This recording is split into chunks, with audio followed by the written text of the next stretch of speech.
Salve família encarando, aqui quem fala é o Davi e seja muito bem-vindo ao nosso humilde canal. Meus nobres e queridos irmãos, hoje vai ser o tão esperado debate, né? Não sei que hora você tá vendo esse vídeo, mas eu estou falando hoje 28/8/2022, né? Tá marcado para as 9 horas o debate na Rede Bandeirantes com a confirmação da presença de Lula e Bolsonaro, que foram os últimos a confirmar a presença. E eu vou explicar para vocês o porquê disso. Veja só, tanto Lula como Bolsonaro, eles estão sendo considerados pelo pessoal que vai elegê-los, vai votar neles, como se fosse um time de futebol. Corinthians, Palmeiras, um time desses. Ambas as bolhas são muito grandes. Os dois estão praticamente empatados. Eu acho que tem uma leve vantagem ainda do Bolsonaro. As pesquisas que diziam que o Lula seria vitorioso no primeiro turno já se mostraram ser enganosas, uma balela, não é? As novas pesquisas, inclusive desses mesmos órgãos, têm mostrado quase que um empate técnico com uma leve vantagem do Bolsonaro. Agora veja bem, enquanto estava ambos os lados satisfeitos com a vantagem que supostamente tinham, nenhum estava afim de participar dos debates, porque ambos devem muito. Agora, por que de repente eles resolveram participar do tal debate? Bom, como eu falei, as bolhas dos dois são muito grandes, mas se um ou outro quer a vitória de fato, ele precisa furar a bolha do adversário e trazer, nem que sejam uns poucos para o seu lado. E aí começa a valer a pena o debate. Se esses caras pudessem vencer sem participar desses debates, seria muito melhor. Porque a vantagem para os candidatos que estão atrás de apresentarem alguma proposta ou de cobrar coisas que ambos os governos fizeram em seus mandatos é muito longa. Sempre é mais fácil você ser oposição, né? Sempre é mais fácil você criticar alguém que já está ali no cargo. Então, esses candidatos que nunca chegaram têm ampla vantagem nisso. O debate em si, ele era vantagem para todos nós brasileiros, meus irmãos, porque se as pessoas não estivessem tão polarizadas, ali era a chance de a gente ouvir as propostas que esses candidatos têm e os planos de governo. E o que deveria ser debatido não era candidato A ou B, eram as propostas. Vamos dizer que um tivesse o plano de privatização. Olha, a gente precisa privatizar isso e isso porque vai entrar investimento, vai ser assim e assim. Pronto. Os canais deveriam dizer, olha, se fizer isso, vai acontecer isso e isso e isso. Era assim que deveria acontecer. O outro, não, eu não vou privatizar, eu vou estatizar porque eu acho que vai ser melhor por essa questão. Então os canais deveriam vir, né? As pessoas como eu, como você, deveriam debater. Mas se fizer assim, vai dar errado por conta disso ou vai dar certo por conta daquilo. Mas hoje, meu irmão, por causa dessa polarização, não é mais assim que é feito. Quem vai assistir, infelizmente, a audiência vai bombar. Mas quem vai assistir não vai realmente para ouvir as propostas, mas vai para ver o seu candidato dar um show. Os canais já fazem vídeos. Eu tava olhando isso, né, ali no YouTube que mostra os vídeos para ser lançado, né? Aí falta tantas horas para ser lançado. O pessoal já faz os títulos lacradores antes mesmo de acontecer o negócio, só para chamar o público. E isso é ruim, meu irmão, porque contribui muito para a polarização. Debate, eu repito, deveria ser apresentado os planos econômicos, plano de saúde, questionar esses planos entre eles mesmos, porque se tem gente que entende sobre isso, é eles mesmos. Então vamos dizer que o candidato A apresenta uma solução para a saúde. Olha, o negócio é aumentar a verba da saúde, tal. O candidato B tem que dizer, certo, mas essa verba vai vir da onde? Sabe, irmãos, isso seria muito bom, mas eu tenho certeza, o debate ainda não aconteceu no momento que eu estou fazendo esse vídeo. São 17h28. Mas eu sei que não vai ter nada que venha acrescentar, até porque são os mesmos velhos políticos. Se a gente for pegar, na minha opinião, plano de governo, quem tem o melhor plano é o Ciro. Mas Ciro é aquele cara que é o verdadeiro, quem não te conhece que te compre. Ciro, na primeira oportunidade que teve de ferrar uma empresa brasileira, ele o fez, que foi com a Gurgel. Até hoje a família Gurgel não o perdoa e coloca a culpa nele. Se ele tem concedido o empréstimo que a empresa já tinha aprovado e merecia, ela não teria falido, até porque os pedidos já estavam sendo feitos, era só terminar. A Gurgel fechou as portas com vários carros dentro, em processo de montagem. Era só a verba vir, ter entregado os carros e bola pra frente. Talvez tivéssemos aí uma grande empresa nacional automobilística que já estava vendendo carro para fora, porque os carros eram de qualidade. Apesar de ter uma massa muito grande alienada hoje, não só não fazendo nada para acordar a população, como ainda criticando uma empresa como a Gurgel.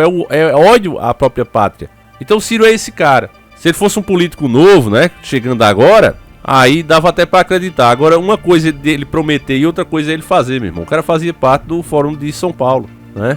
Quem não entende ainda sobre o assunto, nós temos vídeos aqui falando no canal sobre isso, né?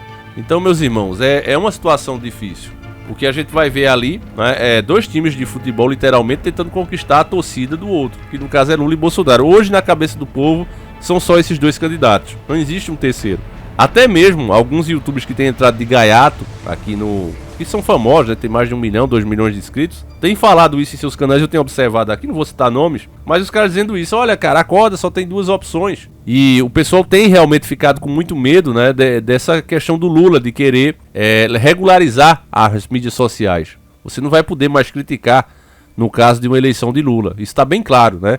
Afinal de contas o cara passou aquele tempo preso ali só esquematizando como seria daqui pra frente caso ele voltasse ao poder. E eu não tenho dúvida que realmente política seria mais um assunto restrito aqui. Ia ficar só na mão da mídia, como vários outros aqui. A questão de saúde mesmo, sobre esse mal terrível, nós só podemos comentar bem de leve, né? Nós não podemos mais tirar conclusão de nada. Então só por isso, meu irmão, você vê como a coisa tá. Outro aspecto interessante a se observar é que, como é de costume, como esses dois candidatos estão na frente, né, muito na frente dos outros, é normal que os candidatos que estejam atrás, né, se dirijam só a atacá-los. Então isso, na minha opinião, também desfavorece muito o debate, meu irmão, porque eu acho que a chance desses candidatos, e eles mesmos não percebem isso, seria apresentar boas propostas, né, dizer, olha, eu sou a mudança por causa disso e disso e disso. Mas o que os caras fazem é tentar atacar, e aí o povo continua mais polarizado ainda, porque vê o seu candidato, né, o seu time de futebol sendo atacado por todos aqueles outros. Tipo, 1 contra 3 ou 4.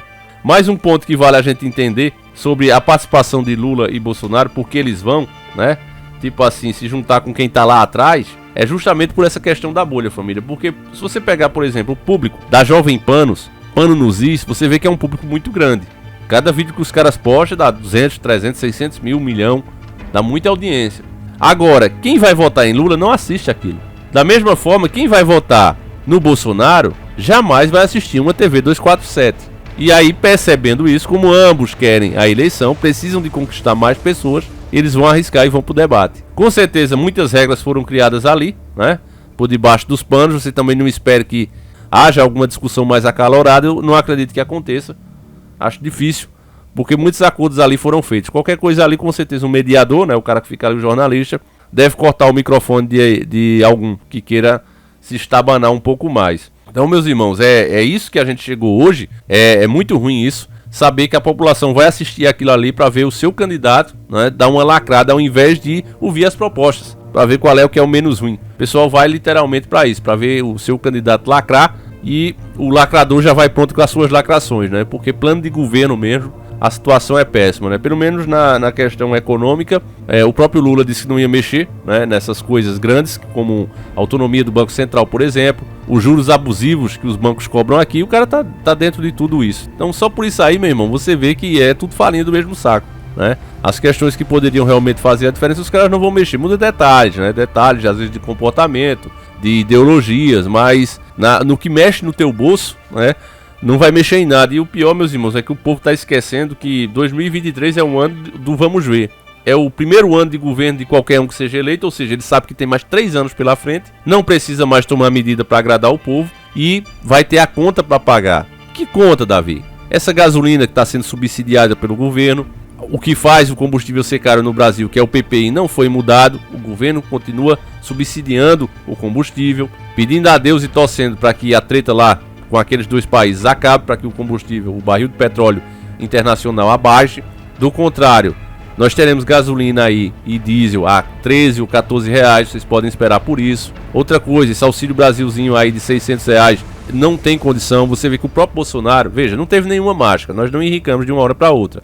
O próprio Bolsonaro disse que não poderia pagar o auxílio emergencial por um pequeno período de tempo, 6 meses, 5 meses, o país não conseguiria pagar os 400 reais. Vocês lembram disso? Ele só queria dar 200. E disse que se desse os 400, nós teríamos que pagar depois, como aconteceu. E como é que de uma hora para outra, de repente o país consegue pagar não só 400, mas 600 reais e por tempo indeterminado? Isso não existe, é só durante esse período de eleição. A partir de janeiro, esse benefício já deve ser cortado e toda a população, como um só, vai pagar esse tempo, esses meses, tanto a gasolina como o próprio auxílio. É tenebroso realmente, e mais tenebroso ainda que a gente está falando aqui. O resultado, de falar a verdade, é menos audiência, pessoas revoltadas porque ambos os grupos te atacam. Se eu tivesse fazendo um vídeo aqui a favor do Bolsonaro ou a favor do Lula, eu teria uma parte dessas bolhas aqui no canal. Mas eu não quero gente alienada aqui. O que eu tô aqui, meu irmão, para dizer a você o que vai acontecer com isso. E aí você pode me cobrar depois, como sempre fiz aqui. São 8 anos de história e tudo que a gente vem falando a cada dia que se passa vem se cumprindo. Então, meu irmão, 2023 você prepare alta na energia, principalmente. É só as chuvas darem uma cessada e os níveis da água baixar um pouquinho para entrar a bandeira amarela e você vai ver aí os aumentos liberados de 112%. Eu já tenho falado isso aqui em outros vídeos e o povo pensa que é brincadeira. Tá todo mundo estável, tá todo mundo agradecido pelas coisas estar controladas, mas elas estão controladas superficialmente. A conta vai vir, meu irmão. Enfim, eu vou encerrando por aqui. Deixa aí a tua expectativa para esses debates, meus irmãos, e o que você acha de tudo que foi citado aqui. Fiquem com Deus, um abraço, seguimos juntos. Fui!